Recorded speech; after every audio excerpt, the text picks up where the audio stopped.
Anambra, and sorry we are coming up like this at this point, but we are here to make it up to you.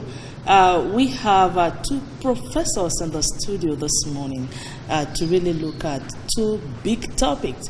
The first topic we are going to take now says the Nigerian population. Yesterday, the chairman of the National Population Commission put the Nigerian population at 198 million. And yes, you will agree with me if you're in tune with what is going on in the nation. And in 2016, the then chairman says, we do not really know our population. That is the truth of the matter, because all the census ever conducted in this country ended in controversy. Then last year, this chairman, the current chairman of the National Population Commission, Eze Duru Ihoma, says that they needed 60 billion naira on robust ICT for 2018. And all this coming just yesterday, they are giving us 198 million. Now, in the studio, we have Professor Peter Kachi, and also he's the Vice Chairman, Red Cross. We also have Professor Chika Moore, who is the State Chairman, Population Commission. Prof, we are glad to welcome you to the studio this morning. Good morning. Thank you. You're welcome. You're welcome, Prof. Now, let's begin with you, Prof. What's your take on the current number given 198 million as population of Nigeria?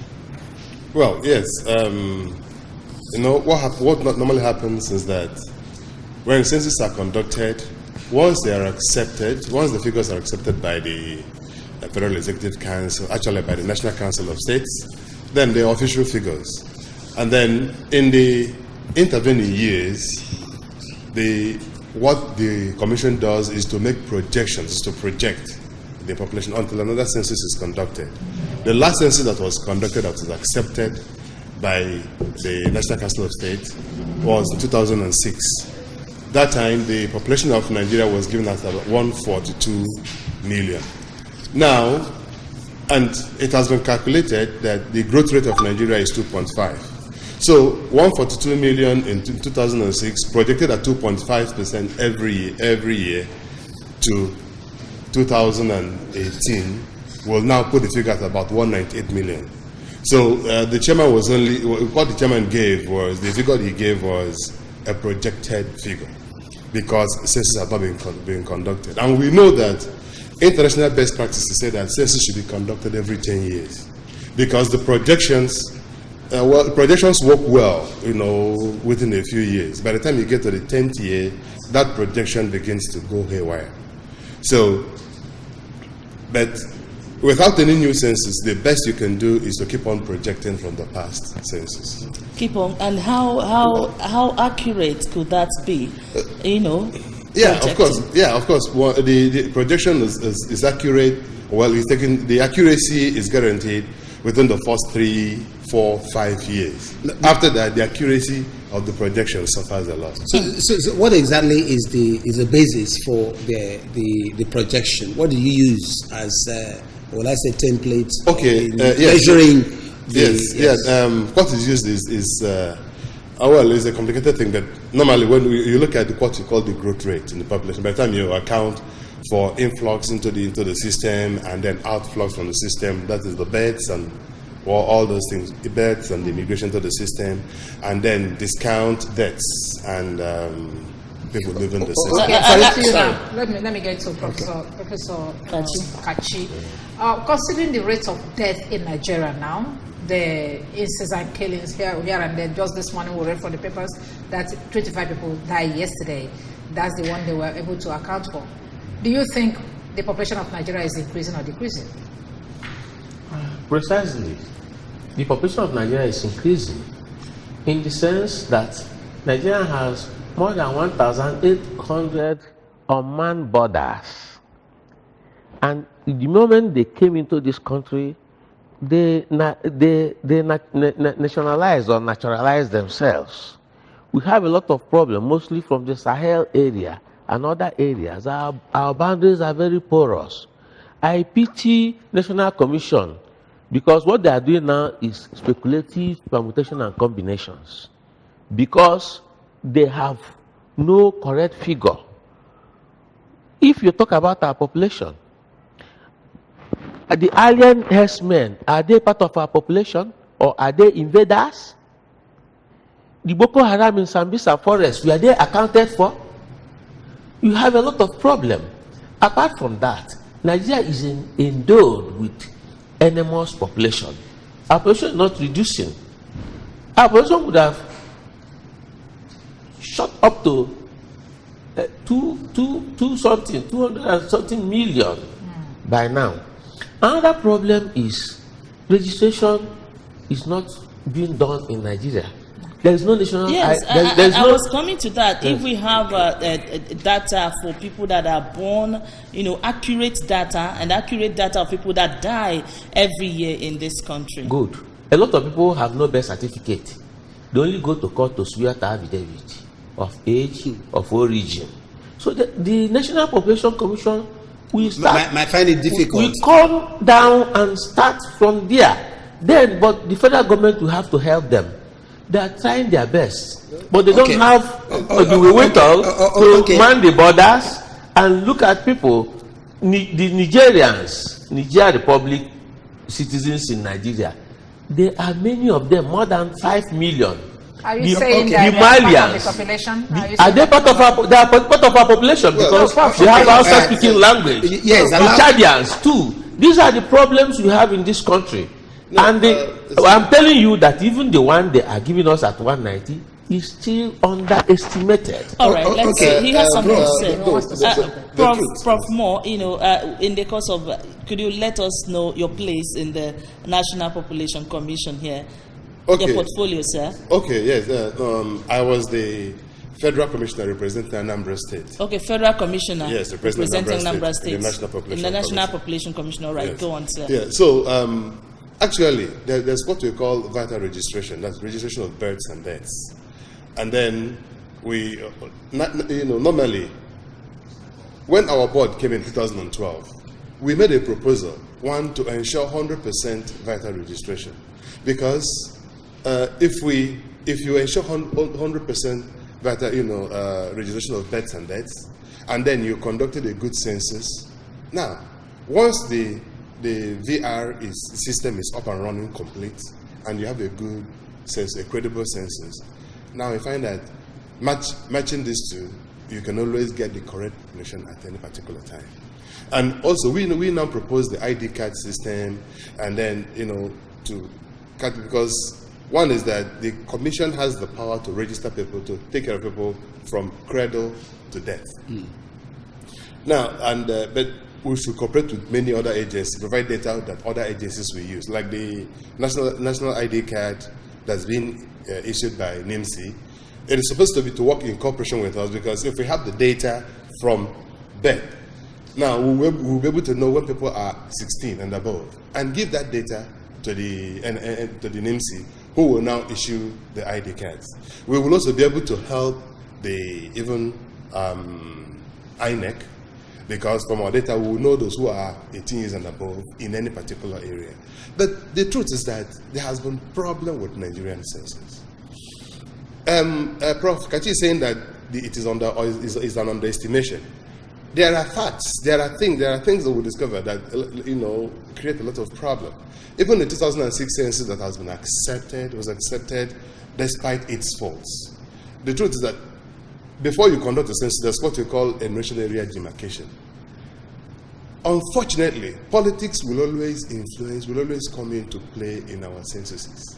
And you find people from all areas trying to inflate figures, so that we end up not getting the accurate figures. And how do you handle that one? And that is why when we planned the 2016 census that didn't hold, when we planned it, we insisted that it should be ICT driven, so that if there are multiple registrations, we will be able to to discover it when we run a check. All right. According to what Professor Kachi earlier said, that the population is supposed to be more than this, and we know that we are much, because when we talk about population in Nigeria, they say they are the most populous black in this region. You know, how best do you think we can actually harness this population, you know, to really fit into the society and bring about a lot of productivity, a lot of changes positively in our society? Yes, of course.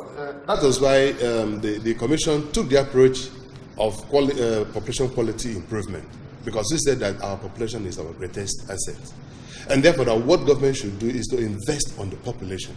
This huge population we have is our asset, provided it is a qualitative population. If you look at the issue of population pyramids, you know, when you look at population pyramid, Nigeria's population pyramid is well positioned because it is bottom heavy. That means we have a lot of young people in our population who should be put into work. Unlike some other countries, like some advanced countries like UK, France, they have top-heavy population pyramid, which means they have more old people who are dependent on the system. But we have a younger population, which it is a question of government energize, all of us putting hands to energize this population to let this be a productive population, not a dependent population. So what are the likely obstacles? Because from 2006 to 2016, which the population census was not taken, you have challenges. And such challenges, what exactly is the Commission doing to ensure that we have a very reliable number of this? No, you see, we have made a proposal to the National Assembly and to all the bodies, even to the 2014 dialogue, we made a proposal which didn't carry. The thing is that in Nigeria, unlike other places, in many other places like South Africa, like Britain, like USA, like India, it is a matter of law that every 10 years there must be census. And therefore, the Commission is now, it has already been empowered to conduct those censuses. In Nigeria, the law says that census should be conducted from time to time. And there's no time frame. There's no time frame. And therefore, you are dependent on the goodwill of the federal government. One, the funding, and when they give approval. That's not a good one. Sure. But I want to come to you, Professor Kachi. Yeah. Considering the rate of migration in this country, like he has, the Prof has said, that our strength is in the youth. The population is more in the youth, but they are leaving. A whole lot of them are not here because there's no job for them. So how do we handle that area? Sorry, before we go into that, let's see who is in the Go on, sir. Go on. Okay. It's very unfortunate that National Population Commission is telling us that our own population is mainly on the youth. What it means is that our average death age and death rate is on the increase. That means the demise of older persons are higher, and that extinguishes them from the system, leaving only the youths. Hello, good morning. Who is there? Hello? Anybody there? Okay, nobody. But actually, you know, there was a time they gave us 41 as a life expectancy of an it's average unfortunate. Nigerian. It's unfortunate. Most of us here are more than 41. That means we're not supposed to be here. That we are now ghosts. No. You see, it's unfortunate. That No problem. It is an average. You see, No problem. I'm coming. It's just an advert for what you said. I am coming. I'm coming. From what Professor Moore has said, you find out that even they themselves have the quagmire. They are all doing everything in estimate. And of course, the former chairman actually said that we don't know. It's estimate. And even our own lifespan is estimate. And the youths are more. And it is true, because the environment is not conducive for old age. Old people are not being taken care of. There is no social packages for our people. And that has become a problem. Along the line, Red Cross saw it long ago, and we decided to set an old people's home where we can make some of our people that are old people that are vulnerable survive certain situations. But can you mention about the issue of migration, people leaving the shores of the country to other? Yes, it is the problem of our country. Our country is having this lack of political willpower to man our borders. And another thing is sentiments. It is all these things that are the problem. Then coming to the youths are the engine room of every nation. The youths are the engine room of every nation. If you will understand that those who made progress in this country in the past leadership, we are youths. Yakubu Gowon was 28 years. Chief Emeka Odumegwu was 32 years. And when they led Nigeria, how old was he? How old was Awolowo? How old was Tafawa Balewa? All right. So are you getting my point? So they should concentrate on our youths. Okay. Create reasonable entrepreneurship. Empower our youths. Create an enabling environment to stop this migration. You see, it is a national disgrace to see our people being flushed back from Libya. Are you aware that? Yes. That a Nigerian male can be sold for $60? All right. So sorry, I think as a way of rounding off this session, please. I don't know if we have implications of not really getting it right, and of course the way forward. Please, very brief before we go. No, of course, the implication of not being right is that we are not prepared. Government is not prepared. You don't even know right now. And suggest ways. Yes. Of You don't know right. the number of children that are being born. You don't know the number that are going to enter primary school, that will graduate from primary to secondary, that will graduate from secondary to university, and they'll come out of university. You don't have these figures. No planning. That's no planning. All our plannings are knee-jerk. If you have these correct figures, then you will now plan for them. All right. Yes. All right. Thank you very much. At this point, we'd like to take a very short break. The program returns after now. Don't go anywhere.